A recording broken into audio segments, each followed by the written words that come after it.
Okay, so now let me start today's topic.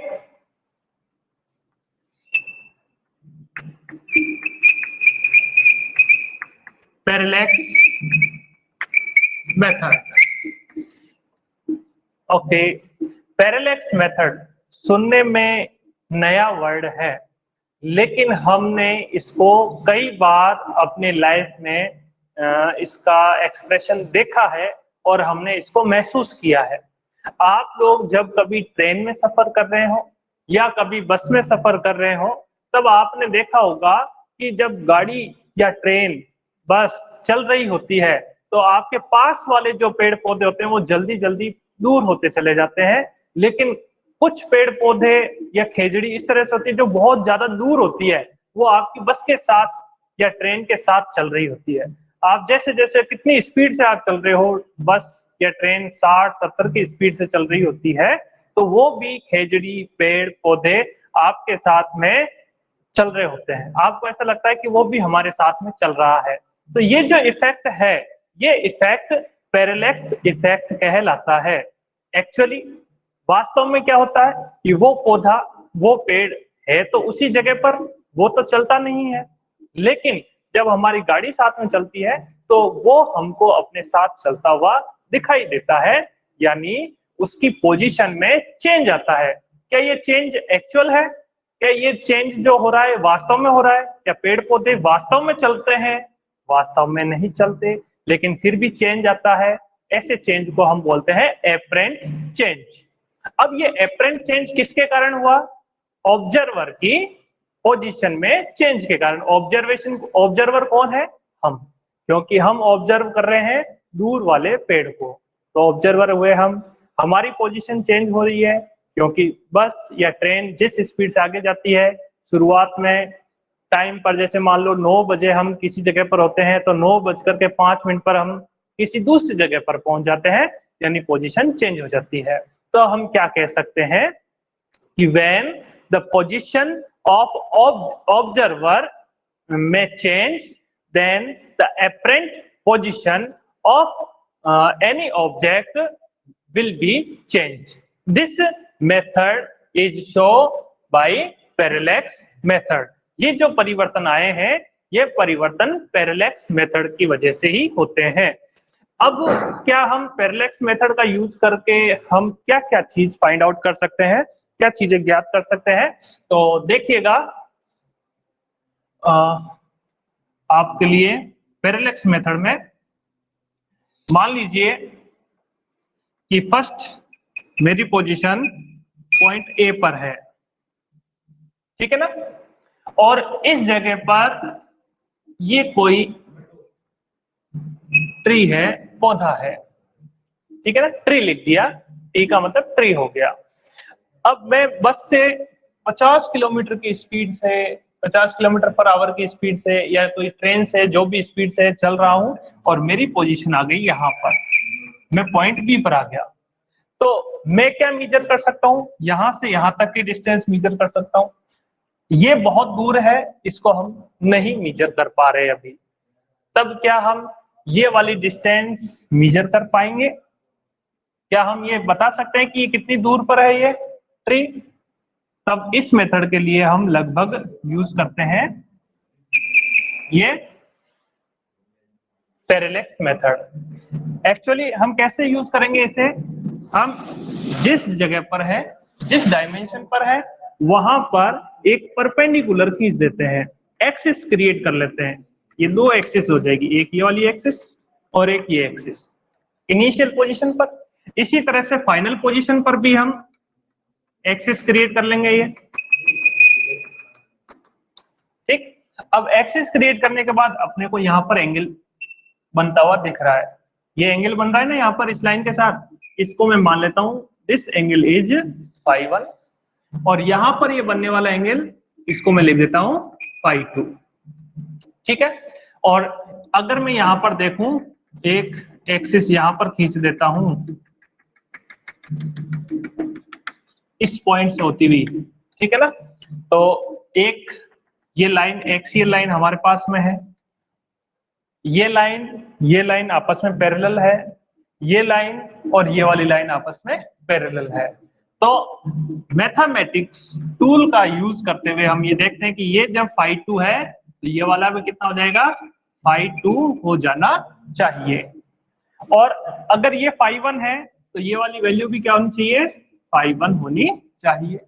इस तरह से यहाँ पर ये बनने वाला एंगल कितना हो जाएगा, ये हो जाएगा phi 1 प्लस phi 2, दोनों का ऐड हो जाएगा और मैं इसको नेम दे देता हूँ थीटा। ठीक है, ये क्या, इसको क्या नाम दे दिया, दोनों का सम को थीटा नाम दे दिया है। अब ये तो आपका एंगल है और इसके सामने थीटा के सामने ये जो आपका कहलाती है ये डिस्टेंस आपकी कहलाएगी आर्क। ठीक है, और ये वाली डिस्टेंस क्या बन जाएगी, ये बन जाएगी आपकी रेडियस। तो मैं क्या लिख देता हूं, ए से बी तक की जो डिस्टेंस है वो आपके लिए वर्क करती है एज ए आर्क, और ए टी या बी से लेकर टी तक की डिस्टेंस ये बिहेव करेगी एज ए रेडियस। तो अब मैथ का जो फॉर्मूला है अपने पास में, थीटा इक्वल टू क्या होता है, आर्क अपॉन रेडियस। इस फॉर्मूले का हम यूज करेंगे तो थीटा इक्वल टू आर्क, ये क्या चीज है आपकी, ए बी अपॉन रेडियस क्या चीज है, ए से टी तक की डिस्टेंस या बी से टी तक की डिस्टेंस। ठीक है ना। तो इस फॉर्मूले का यूज करके हम तीन चीजें फाइंड आउट कर सकते हैं। तीन चीज क्या, एक गिवन होगी तो रिमेनिंग दो आइडेंटिफाइड हम कर सकते हैं। कौन कौन से, अगर थीटा गिवन हो तो हम ये वाली डिस्टेंस और ये वाली डिस्टेंस यानी रेडियस और आर्क दोनों फाइंड कर सकते हैं। आपको आर्क गिवन हो तो हम रेडियस फाइंड आउट कर सकते हैं। तो आई थिंक आप लोगों को ये टॉपिक समझ में आया होगा। पैरेलैक्स जो मेथड है वो सिंपल मैथमेटिक्स वाले मेथड को ही इंक्लूड करता है, लेकिन इसका मेजर इफेक्ट, इसका एप्लीकेशन जो मैंने अभी आपको एग्जांपल बताया था, गाड़ी में चलते हुए पेड़ को देखना, वो वाला इसका एग्जांपल है। आप लोगों ने मेजर किया होगा कि हम जैसे करवा चौथ वगैरह होती है तब चांद को देखते हैं, तो जयपुर में भी चांद देखेंगे, नागौर में भी चांद देखेंगे, जोधपुर में भी चांद देखेंगे, तो सबकी डायरेक्शन लगभग एक जैसी ही होती है, चेंज नहीं आता है। ठीक है ना, वो चेंज आता है तो डिग्री में आता है, वो इतना ज्यादा मेजर चेंज नहीं होता है। वो लगभग यानी इतनी ज्यादा डिस्टेंस होने के बाद अर्थ से चांद तक यानी मून तक की जो डिस्टेंस होती है वो बहुत ज्यादा होती है। इसलिए हमारी पोजीशन यानी हम ऑब्जर्वर है, हम अगर नागौर से चांद को देखें, चाहे हम जयपुर से देखें, चाहे हम जोधपुर से देखें या किसी भी जगह से देखें, भारत के किसी भी कोने से हम देखेंगे तो चांद की पोजीशन हमें लगभग वही दिखाई देगी जो हमें किसी एक प्लेस पर दिखाई देती है। और ऐसा क्यों होता है, ऐसा पैरेलैक्स इफेक्ट की वजह से होता है। चलिए अब इसका न्यूमेरिकल क्वेश्चन करना चाहिए। न्यूमेरिकल क्वेश्चन करेंगे तो हमें ज्यादा अच्छे से समझ में आएगा पैरेलैक्स मेथड। तो आप एक अपनी नोटबुक से पेज नंबर 19 पर क्वेश्चन देखें, क्वेश्चन 2.2, 2.3 एंड 2.4। ये तीनों ही क्वेश्चन पैरेलैक्स मेथड पर डिपेंडेंट है। तो इसमें सबसे पहले जो मैं बता देता हूं आप लोगों के लिए वो बताता हूं 2.2, 2.3 और 2.4 आप लोगों को सेल्फ करना है। 2.2 क्वेश्चन आपका कहता है कि एक ऑब्जर्वर है जो किसी टावर सी के सामने खड़ा है और ऑब्जर्वर पॉइंट ए पर खड़ा है। यहां पर ये कोई टावर है सी और ऑब्जर्वर जस्ट इसके सामने पॉइंट ए पर खड़ा हुआ है। ठीक है ना, ये दोनों एक लाइन के अंदर आ गए। ओके, अब इस ऑब्जर्वर जो ए पर खड़ा है इसको मतलब सी तो टावर दिखाई दे ही रहा है, इसके पीछे बहुत ज्यादा दूरी पर मान लो पीछे की तरफ चांद है, ये चांद इसको दिख रहा है टावर के पीछे की तरफ। ठीक है ना, तो अब पीछे की तरफ दिख तो रही है तो पोजीशन में क्या चेंज आएगा, लगभग कोई चेंज नहीं आएगा। अब वो क्या कहता है कि वो जिस जगह पर खड़ा है उस डिस्टेंस यानी टावर को और ऑब्जर्वर को मिलाने वाली जो लाइन है इसके परपेंडिकुलर वो चलता है 100 मीटर। 100 मीटर चल करके वो पॉइंट बी पर पहुंच जाता है। अब पॉइंट बी पर जब पहुंच जाता है तब वो टावर के पीछे की तरफ जिस किसी भी ऑब्जेक्ट को देख रहा है, वो ऑब्जेक्ट मैंने माना है कि ये चांद है, तो उस चांद से उसी जगह पर दिखाई देता है, यानी उसकी पोजीशन में कोई चेंज नहीं आता है। तो इसका मतलब क्या हो गया, इसके लिए जो बहुत ज्यादा दूरी पर है, बहुत ज्यादा दूरी के लिए हम इस तरह से डॉटेड लाइन लगा देते हैं, यानी इनफाइनाइट तक जाती है। डॉटेड लाइन का मतलब क्या है, ये डॉटेड लाइन इनफाइनाइट तक जा रही है, तो इनकी पोजीशन में कोई चेंज नहीं आया। लेकिन जब वो इस टावर को देखता है, जब वो इस टावर को देखता है तब इस दूर से देखने वाली यानी जो डिस्टेंट ऑब्जेक्ट है उस ऑब्जेक्ट के साथ ये लगभग एंगल क्रिएट करता है, थीटा एंगल क्रिएट कर लेता है, और इस थीटा की वैल्यू है 40 डिग्री। ये थीटा एंगल क्रिएट करता है और इसकी वैल्यू कितनी है, 40 डिग्री है। तब वो क्या कह रहा है कि find this distance, find distance of tower from initial position of observer. तो हमको ये वाली डिस्टेंस फाइंड करनी है। तो अब आपको देखो ये वाला एंगल थीटा, तो सिंपल जो फॉर्म अपने पास मैथमेटिक्स आती है पैरेलल लाइन वाली, तो ये एंगल थीटा है, तो ये वाला भी एंगल थीटा बन जाएगा। ये एंगल थीटा बन गया। थीटा के सामने वाली साइड क्या होती है आपकी, परपेंडिकुलर। जो सबसे बड़ी वाली साइड होती है ये क्या होती है, हाइपोटेनियस। और ये वाली साइड क्या हो जाएगी, बेस। हो जाएगी कि नहीं हो जाएगी। तो ये जो परपेंडिकुलर, हाइपोटेनियस और ये है बेस। तो अब आपको फाइंड क्या करना है, बेस फाइंड करना है। परपेंडिकुलर दिया हुआ है, परपेंडिकुलर दिया हुआ है, बेस फाइंड करना है। तो अब परपेंडिकुलर और बेस के बीच में क्या रिलेशन होता है आप लोगों को पता है, tan theta equals to perpendicular upon base. कैसे आया ये, आप लोगों को याद रखना है। कौन सा फॉर्मूला याद रखना है, ये वाला, पंडित बद्री प्रसाद हर हर बोले, ठीक है ना। पंडित बद्री प्रसाद हर हर बोले, तो ये साइन के लिए आता है, ये कोस के लिए आता है, वो टेन के लिए आता है। तो टेन के लिए क्या रहा है, P अपॉन बी, तो P upon B tan theta हो गया। आपको फाइंड क्या करना है, बी फाइंड करना है, तो बी बराबर P upon tan theta. B क्या चीज है, बी है ये ए से लेके सी तक की दूरी, ये हो गया ए सी। पी क्या चीज है आपका, पी ये है ए से लेके बी तक की दूरी, इसको मैं डायरेक्ट लिख देता हूँ 100 मीटर अपॉन 10, और थीटा की वैल्यू कितनी है 40। अब देखो ट्रिग्नोमेट्री टेबल में जब हम देखते हैं तो ट्रिग्नोमेट्री टेबल में हमारे पास 1045 की वैल्यू है, 1040 की वैल्यू नहीं है। तो ध्यान से देखिएगा, जब कभी भी इस तरह से एंगल देगा आपको 40, यानी जो ट्रिग्नोमेट्री टेबल पर शामिल नहीं हो, तब इनकी वैल्यूज को वो है इस क्वेश्चन में ही दे करके रखता है। जैसे अभी अपने को इसकी वैल्यूज क्वेश्चन में नहीं दी हुई, लेकिन फिर भी आप देख लो इसकी वैल्यू जो होती है tan थीटा यानी 1040 की वैल्यू, ये मैं यहाँ कंसीडर कर देता हूँ 100 अपॉन 0.89 और 8391 है, 8391 और यूनिट इसकी मीटर। इसको हम कैलकुलेट करेंगे तो AC बराबर, और इसमें इसका डिवाइड लगा देने पर लगभग अपने पास में इसकी वैल्यू आ जाती है 120 आ जाती है, 120 मीटर। ये अप्रोक्स लिख रहा हूं मैं, यहाँ लिख देता हूँ अप्रोक्स। मतलब आप जो कैलकुलेट करने पर जो है ना, आप इसमें डिवाइड लगा के देखिएगा, तो डिवाइड लगा के देखने पर जो आता है वो 119 के समथिंग आ जाता है ऐसे। तो वही आप लिखे, मैंने अप्रोक्स लिख लिया। तो उम्मीद करता हूं कि ये जो अपने पास एग्जाम्पल 2.2 पेज नंबर 19 अच्छे से समझ में आया होगा। इसी तरह से 2.3 एग्जाम्पल क्या है उसको भी देखते हैं।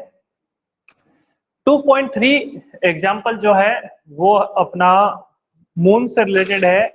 The moon is observed from the two diametrically opposition point A and B on Earth. Angle theta subtended at the moon by the two different observation point is 1 degree 54 minute. Given the diameter of Earth is 1.276 into 10 raised to power 7 meter, then compute the distance of moon from Earth. अगर आप इस question को पढ़ पा रहे हैं, समझ पा रहे हैं 2.3 को,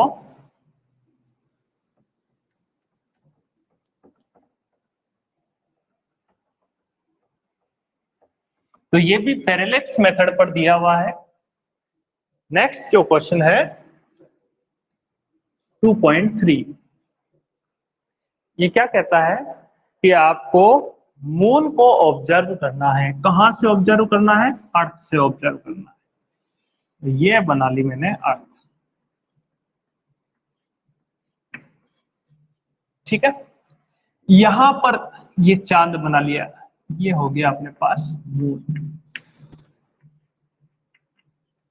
ओके, ये मून बना लिया और मैं इनको क्या कर देता हूं, इसका सेंटर और अर्थ का सेंटर एक ये परपेंडिकुलर लाइन में ले लेता हूं, है ना। ये परपेंडिकुलर लाइन में है और इसी तरह से यहां पर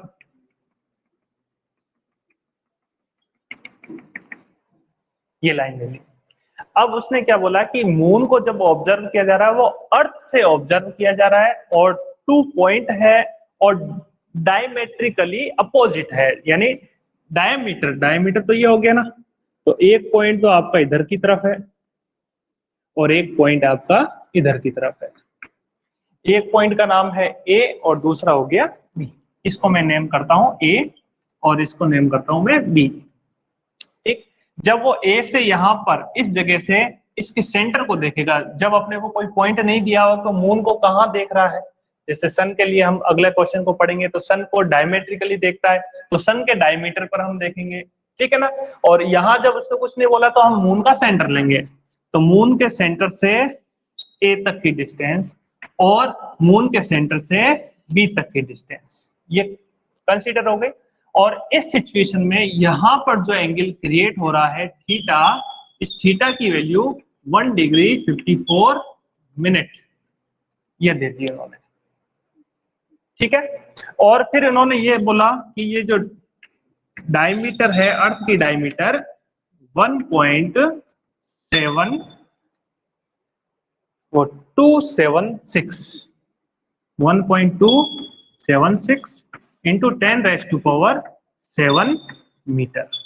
ये वाली डिस्टेंस, ये वाली वैल्यू अपने को दी हुई है, यानी आपको आर्क दिया हुआ है, थीटा दिया हुआ है, आपको क्या फाइंड करना है? ये वाली डिस्टेंस। इसको मैं मान लेता हूं एम फॉर मून। तो सबसे पहले अपने पास फॉर्मूले में थीटा इक्वल टू क्या आता है? सबसे पहले आप लिख लो गिवन क्या दिया हुआ है बताओ? गिवन है थीटा, थीटा की वैल्यू 1 डिग्री 54 मिनट। अब डिग्री और मिनट दोनों में दिया हुआ है, तो हमें कैलकुलेशन के लिए इसको रेडियन में चेंज कर लेना चाहिए। अब रेडियन में कैलकुलेशन करने के लिए आपको डिग्री की वैल्यू, मिनट की वैल्यू इसको कंसीडर करो या फिर दोनों को ही एक फॉर्मेट में चेंज कर लो और फिर कर दो। 1 डिग्री 54 मिनट है तो हम इसको क्या लिख सकते हैं? 1 डिग्री को तो हम लिख सकते हैं 60 मिनट। ये सिंगल डेज का मतलब होता है 60 मिनट होता है, ठीक है ना।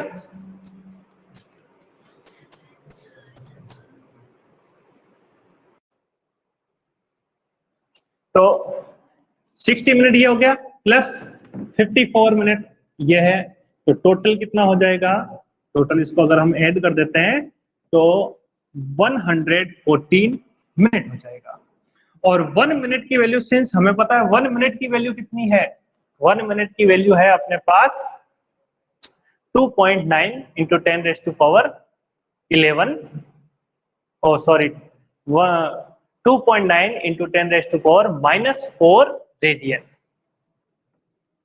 Theta equals to 114 into 2.91 into 10 raised to power minus 4 radian.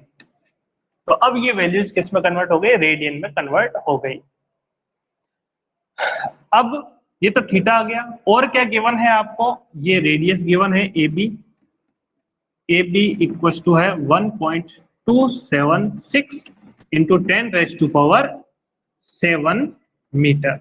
ये भी मीटर में दिया हुआ है, कई बार जैसे हमको किलोमीटर में दे देता है। कैसे दे देता है कि मान लो कि रेडियस दे देता कि अर्थ की रेडियस 6400 किलोमीटर है, ठीक है, ये वैल्यूज देकर रखता, तो हमें क्या करना पड़ता? तब हमें ये जो रेडियस गिवन है इसको डायमीटर में कन्वर्ट करना पड़ता, और उस डायमीटर को फिर हमें किस में कन्वर्ट करना पड़ता? ये जो किलोमीटर में है उसको हमें मीटर में करना पड़ता। तो मैं इसको बता देता हूं कि कैसे करते हैं। यहाँ पर देखना आप लोग, ये रेडियस है, किलोमीटर में है, डायमीटर जो होती है वो रेडियस की डबल होती है। तो मैं फर्स्ट तो इसको किस में कन्वर्ट कर रहा हूँ? मीटर में। तो देखो r बराबर 6400 और ये k को हम क्या लिख सकते हैं? 10 की पावर 3 मीटर, ठीक है ना। और अब इसमें जैसे ये 2 पॉइंट, इसमें 2 जीरो है, ये दोनों जीरो इसमें शामिल कर देंगे तो ये 64 इंटू 10 की पावर 5 हो जाएगा। 64 को भी हम 6.4 बना दें तो इधर की तरफ 3 शामिल हो जाएगी, तब टोटल हो जाएगा 6 मीटर। तो ये रेडियस इतनी है। डायमीटर बराबर क्या होता है? डायमीटर बराबर होता है 2r, तो इसका डबल कर दो, तो 2 का मल्टीप्लाई करोगे तो 12.8 हो जाएगा इंटू 10 की पावर 6 मीटर, और इस पॉइंट को इधर सरका दो आप तो 1.28 इंटू 10 की पावर 7 मीटर। तो अगर हमारे पास इस रेडियस यानी ये अगर वैल्यू गिवन नहीं होती, ये वाली वैल्यू अगर गिवन नहीं है, तब हम ये एग्जाम्पल यानी ये जो फिक्स वैल्यू होती है, ट्रू वैल्यू जो होती है, उस वैल्यू को यूज करते हुए हम इस क्वेश्चन को आगे सॉल्व करते। लेकिन अभी हमको ए बी की वैल्यू गिवन है इतनी, इसलिए हमें इसी वैल्यू को काम में लेना है। तो अब देखिएगा, अब फाइंड आउट क्या करना है आपको? ए से लेके एम तक या बी से एम तक की डिस्टेंस, ए एम बराबर बी एम, इस डिस्टेंस को अपने को फाइंड करना है, ठीक। अब अपने पास फॉर्मूला वही पैरेलैक्स मेथड वाला फॉर्मूला, थीटा इक्वल टू क्या होता है? Arc, arc upon radius. तो थीटा के सामने वाली आर्क हो गई, ये ए बी आर्क है, अपॉन रेडियस क्या हो गया? यहां से लेके ये वाली डिस्टेंस, ये हो जाएगा A M. A M find करना है आपको, तो मैं यहाँ सॉल्यूशन प्रोवाइड करा देता हूं आपको।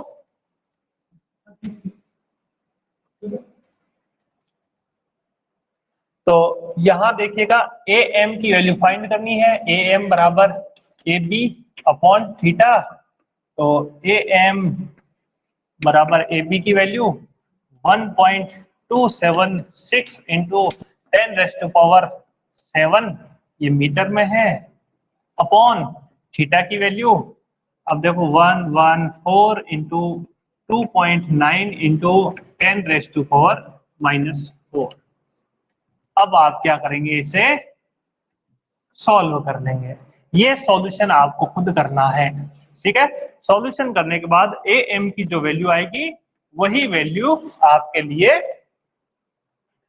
डिस्टेंस ऑफ मून फ्रॉम अर्थ निकल करके आ जाएगी। तो दोस्तों, आप लोगों ने सीखा है पैरेलैक्स मेथड। पैरेलैक्स मेथड को हम किस तरह से न्यूमेरिकल में हम अप्लाई कर सकते हैं, ये आप लोगों ने सीखा आज की क्लास में। अब आज की क्लास